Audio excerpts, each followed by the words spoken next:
and welcome to the intermediate basic video number 4.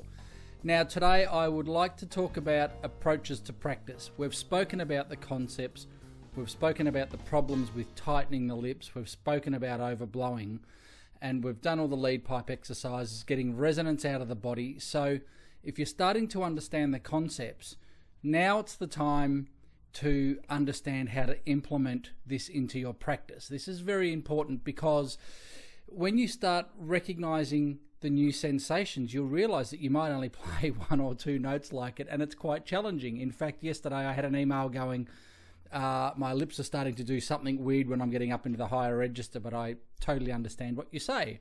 My answer is the muscles will readjust in time. The very important part about this is that I'm trying to develop the sensation, and not for 1 second have I said that that really loose, wide aperture is going to be what you do all of your playing on.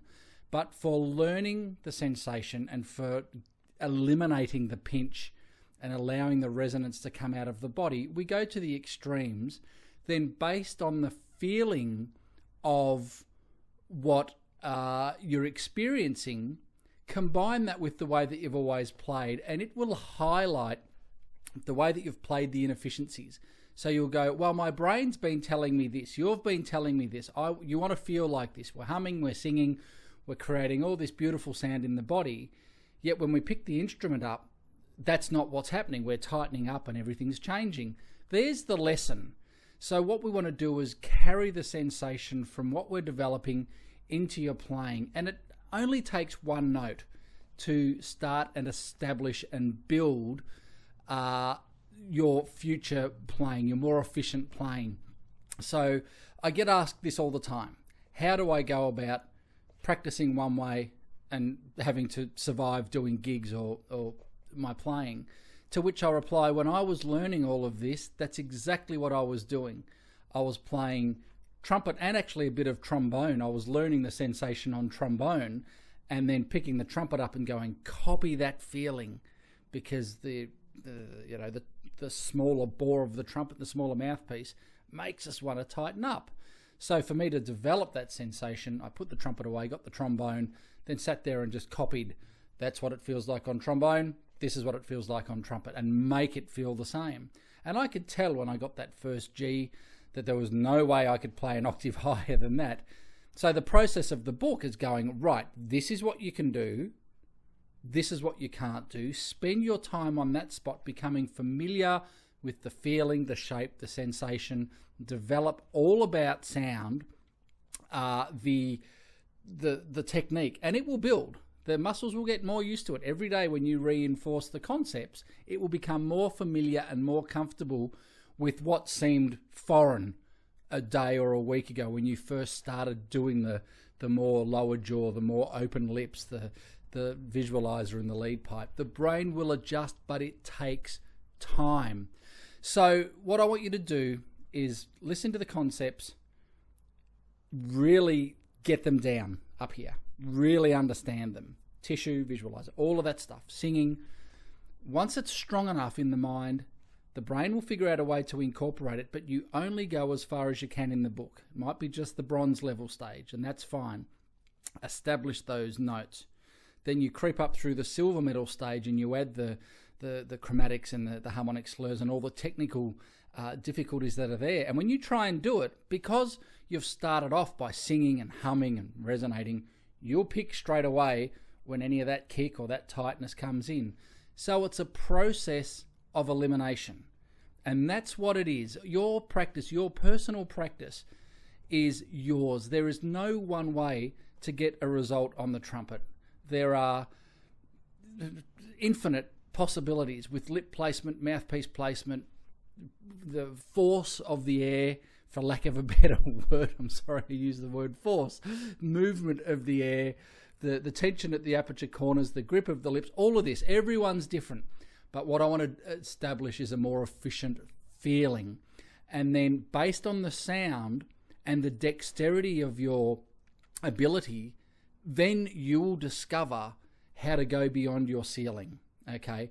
People get stuck because they actually employ the tension, the negative tension that's in the body, and they use that to force, and that has a very, very low limit. And you know that feeling of everything backing up in the body and getting tight, and I played like it for years, and it's killer. So we need to figure out how to eliminate that from our playing. And again, I just keep going over the concepts.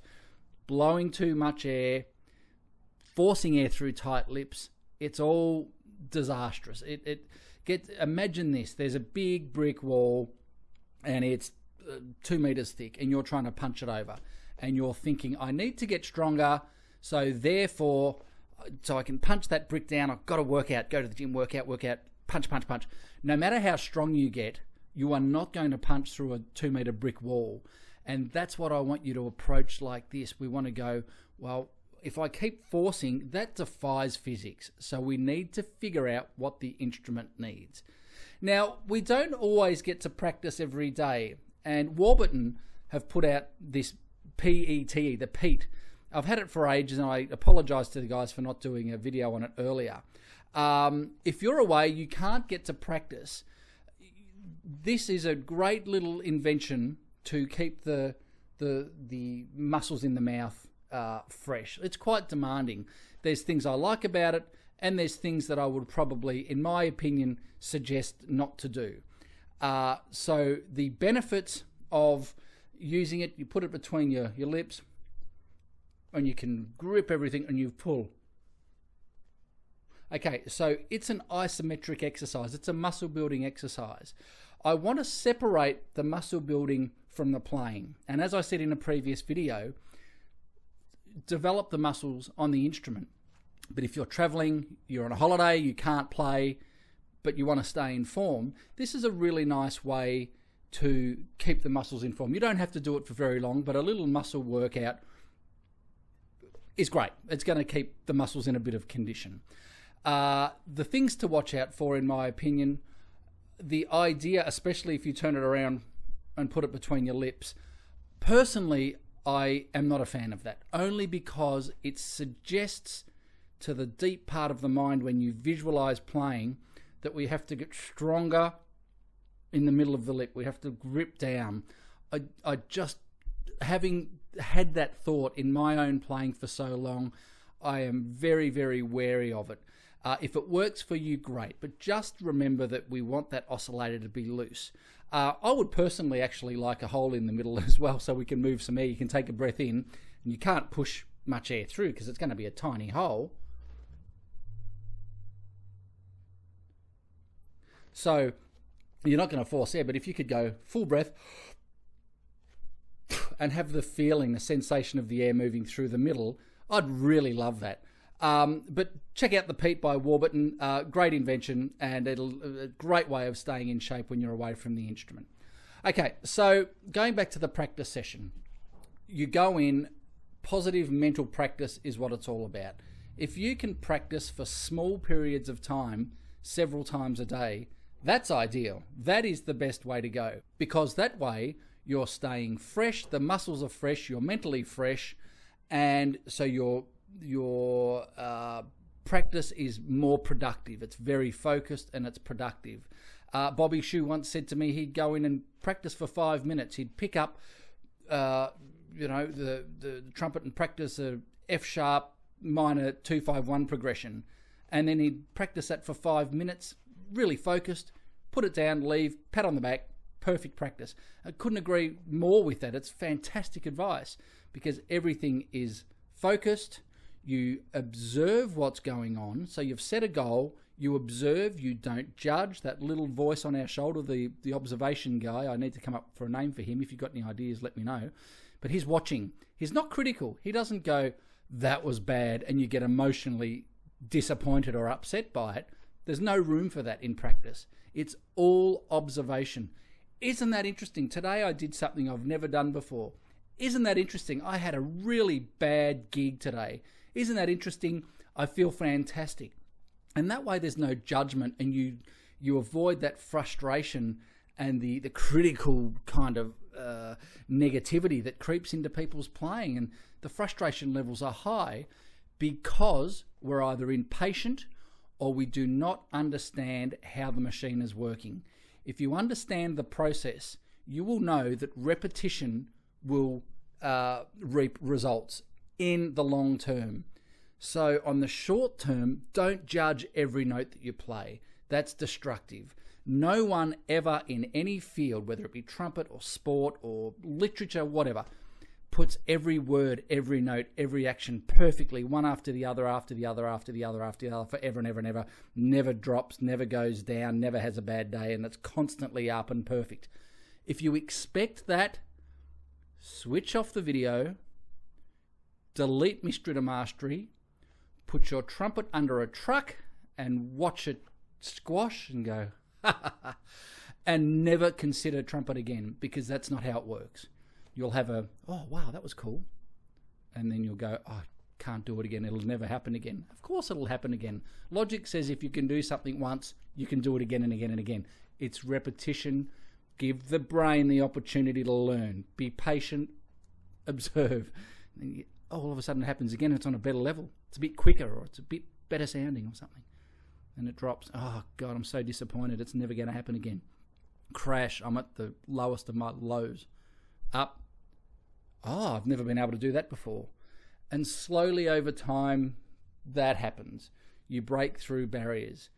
The bizarre thing is, a concert that I did years ago, I just had a lesson off Bobby in about the November, and I was feeling terrific about my playing, felt like things were going up and up and up. And then Christmas came and did some work, and then had a couple of weeks off, and went up to Brisbane to play with Herbie Hancock, Vinnie Colaiuta, Nathan East, and the Queensland Symphony, one of the world's greatest gigs. And this was a gig where I felt a lot of things happened mentally. One, back from the holiday, I didn't feel great about my playing. I didn't understand anywhere near about my playing what I do now, what I did back then, 5, 6, 7 years ago. But I got onto the gig, and we're playing Maiden Voyage, and there's some strings, and there's some solo mute trumpet, and you can hear it, strings, and I look down and there's Herbie Hancock. And I've been freaking out for all the rehearsals, going, oh, I suck at the trumpet, what am I here for, blah, blah, blah, blah, blah. And then I thought, hang on a minute, you're here for a reason. Wherever you end up with your playing, you're there for a reason. And I had this moment, and this will turn most of you off and you'll never watch my videos again. It was almost an out-of-body experience, where it was such an overwhelming moment, where I've gone from just panicking to hearing my sound and then looking down at Herbie and going, he's playing music and he's loving it. And Vinny, loving it. There's no nonsense going on in the head. And I almost had I think it was an out-of-body experience, because it was so overwhelming that I was looking at myself playing. I was sort of over here somewhere. I don't remember pushing the valves down. Okay, I'm not pushing. I'm not even thinking about the dots on the page or anything. I'm just sitting there thinking, wow, wow, wow, wow, wow, this is really, really cool. And you can hear the muted trumpet and the strings, and it was wild. And I go, what am I panicking for? What am I worried about? If you practice, you get better. If you focus yourself on the task and do it without any negative thoughts, just do it. And I hate the fact that Nike's got that, just do it, but they have. And it's fact, just do it. Just shut up, brain. Get there, whether it's a practice or a gig. Your ability, and this sort of ties into performance anxiety. You get on the gig, the more prepared you are, the more you believe in your own ability, the less stressed you're going to be about it. So don't deceive yourself and try and outperform what you're capable of doing. Be really cool with your ability and go, I know this needs to improve. I know that needs to improve, but this is what I've got, and I'm here for a reason, and I'm going to share the music with you. And if you can get out of the technical mind when you're playing music, remember the circle and square from the last movie video, if you can get into that frame of mind, everything's cool. You just sit there and share your music. Now, of course, we get adrenaline and you want to do a great job. But again, it comes back to the preparation that you've done, and you're only able to do on any one day what you're able to do. Now, I've seen the world's greatest sportsmen have the greatest failures on the grandest scale. Isn't that a lesson for all of us? You don't always have a great day. So if you accept the fact that you're not going to always have a great day, then you'll be cool with it. Observe. I nailed that gig today. Observe. That could have gone better. And if you accept the fact that that's going to happen through your playing career, no matter what level you're playing your first solo in front of your grandparents, or you're getting up in the front of 30,000 people, or playing on television in front of 15 million people. If you're just cool with it and go, I'm here for a reason, this is what I do, and I'm going to love it, well, then you're playing music and you're loving the trumpet. And a lot of people out there don't love the trumpet. It's their enemy. We don't want that. You want to go, we are best friends and we're going to have a great time.